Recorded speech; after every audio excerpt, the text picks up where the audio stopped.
এনাফি জানাব, সময় এসেছে এই ধরনের লোককে সবক শেখানোর। তো বড় ক্ষমতা আপনাকে কেউ দেয়নি। সোমবারই বিধানসভায় নওদার বিধায়ক হুমায়ুন কবিরকে চরম হুঁশিয়ারি দিয়েছিলেন মুখ্যমন্ত্রী শুভেন্দু অধিকারী। তার 24 ঘন্টা কাটতে না কাটতেই এবার পুলিশের নজরে আম জনতা উন্নয়ন পার্টির চেয়ারম্যান। মঙ্গলবারই বিতর্কিত এই বিধায়কের বাড়িতে সমন নিয়ে হাজির হলো রেজিনগর ও শক্তিপুর থানার পুলিশ। আগামী 3রা ও 4ঠা জুলাই হুমায়ুন কবিরকে থানায় হাজিরা দেওয়ার নির্দেশ দেওয়া হয়েছে। ওই মন্তব্য তিনি কেন করেছিলেন, তার প্রকৃত কারণ কি ছিল, তা বিস্তারিত জানতে চাইছে পুলিশ। সেই কারণে তদন্তকারী অফিসারের সঙ্গে দেখা করতে বলা হয়েছে হুমায়ুনকে। একই সঙ্গে যে সভার থেকে ঘটনার সূচনা, সেই সভার আয়োজক 3 এজেইউপি নেতাকেও গ্রেফতার করেছে পুলিশ।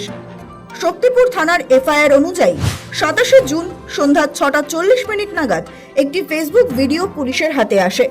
অভিযোগ, সেই ভিডিওতে হুমায়ুন কবির পুলিশ প্রশাসনের বিরুদ্ধে অপমানজনক, মানহানিকর, উস্কানিমূলক এবং ইচ্ছাকৃতভাবে অবমাননাকর মন্তব্য করেছেন। পরে প্রাথমিক তদন্তে জানা যায় 8ই মে শক্তিপুর থানার গড়দুয়ারা ঘাট সংলগ্ন বিজয় সমাবেশে তিনি ওই বক্তব্য রেখেছিলেন। পুলিশের দাবি, ওই বক্তব্য জনশৃঙ্খলা নষ্ট করতে পারে এবং সাম্প্রদায়িক সম্প্রীতিতেও প্রভাব ফেলতে সক্ষম। অন্যদিকে রেজিনগর থানার এফআইআরে অভিযোগের ভাষা আরো কড়া। সেখানে বলা হয়েছে 26 জুন কাশীপুর হাটতলায় আয়োজিত এক সভায় হুমায়ুন কবির এমন বক্তব্য দেন যা একটি নির্দিষ্ট ধর্মীয় সম্প্রদায়, রাজনৈতিক দল এবং সরকারি কর্মচারীদের বিরুদ্ধে ঘৃণা ও শত্রুতার পরিবেশ তৈরি করতে পারে। লাখ লাখ লোককে রাস্তায় নিয়ে নামাবো আর লাখ লাখ লোককে রাস্তায় নিয়ে নামাবো আর কিন্তু মুর্শিদাবাদে আস্ফালনটা একটু কম করতে বলেন। আমি যেদিন ময়দানে মুসলমানদের নিয়ে নেমে যাব না, সেদিন এমন যে আপনাদের পতাকা বহন করার লোক থাকবে না। লাখ লাখ লোককে রাস্তায় নিয়ে নামাবো আর জেলে যাব। কদিন জেলে রাখতে পারেন, কত খাওয়াতে পারেন। আমি বলেছি আমার লিমিট যেদিন ক্রস হয়ে যায় না, আর মাথা যেদিন টাওয়ার গরম হয়ে যায়, সেদিন আমি ও এসপিও বুঝবো না, ও চিফ মিনিস্টারও বুঝবো না, আর কে কোথায় থাকলো আর কে কোথায় থাকলো না, সব কিছু।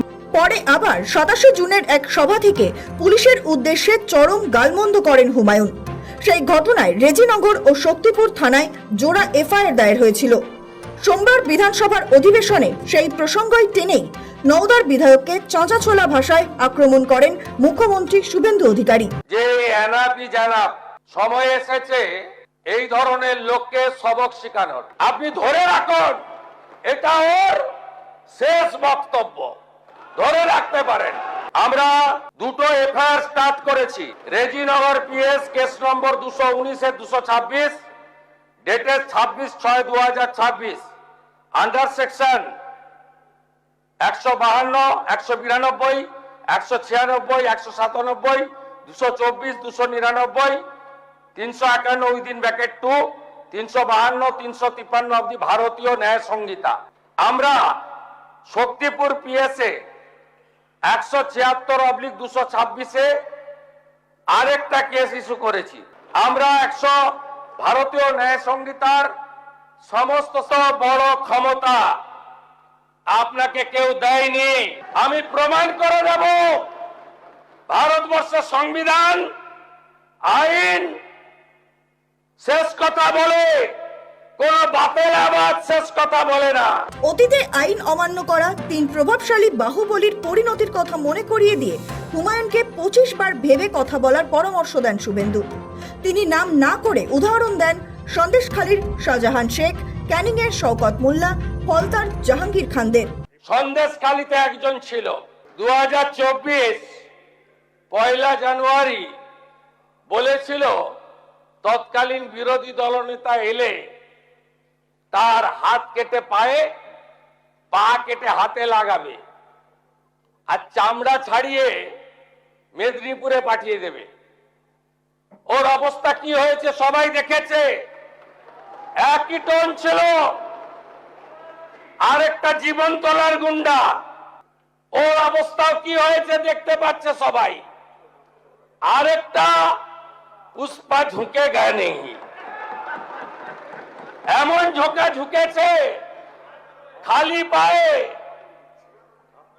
ছোট প্যান্ট পরে, কান ধরে উঠবস করতে করতে যাচ্ছে।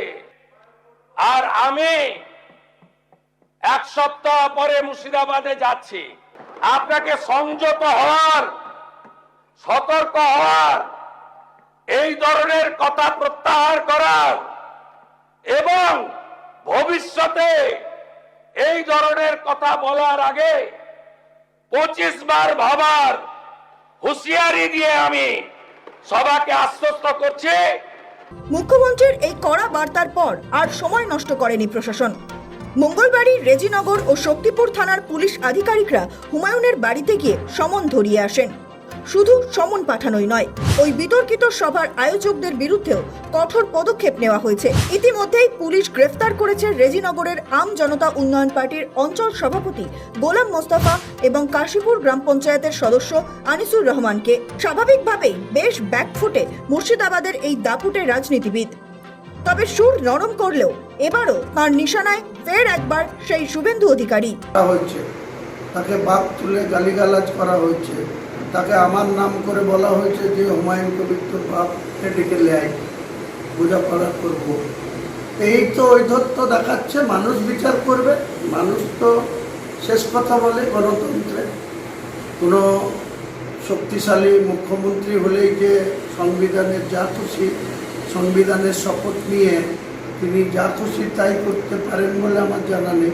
এটা প্রত্যাহার করছি, কিন্তু আমি আম জনতা উন্নয়ন পার্টির 2 লক্ষর উপর ভোট পেয়েছি আমি একা, 2টো সিটে। আর আমার বেলডাঙ্গার প্রার্থী সেও 47,000 ভোট পেয়েছে, হরিয়ারপাড়ার প্রার্থী সেও 68,000 ভোট পেয়েছে। আগামী দিনে আমরা এমনি এমনি কারো দয়াতে এই ভোট পাইনি। তো আগামী দিনে আমরা রাজনীতি করতে গিয়ে যদি আমাদেরকে দমন নীতি নিয়ে যদি যে তৃণমূলকে খারাপ বলছিল বিজেপি, সেই তৃণমূলকে মুর্শিদাবাদে এখন বকলমে এনডিএর হাত শক্তিশালী করতে আবু তাহের খান, খলিলুর রহমানরা আর ইউসুফ পাঠানরা বিজেপির কেন্দ্রীয় নেতৃত্বের বাড়ি গিয়ে মিটিং করছে, তা আমাকে সাপোর্ট দেবে?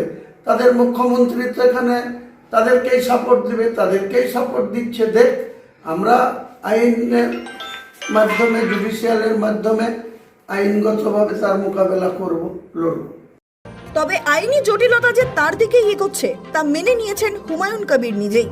সব মিলিয়ে বিধানসভায় মুখ্যমন্ত্রীর হুঁশিয়ারির পর 24 ঘন্টাও কাটল না, তার আগেই হুমায়ুনের বাড়ির দরজায় পুলিশের কড়া নাড়া এবং দলের নেতাদের গ্রেফতারি। সব মিলিয়ে মুর্শিদাবাদের রাজনীতিতে যে চরম চাঞ্চল্য তৈরি হয়েছে। এখন দেখার আগামী 3রা ও 4ঠা জুলাই থানায় হাজিরা দেন কিনা বিতর্কিত এই বিধায়ক। সৌভিক সান্যালের রিপোর্ট, সময়, কলকাতা।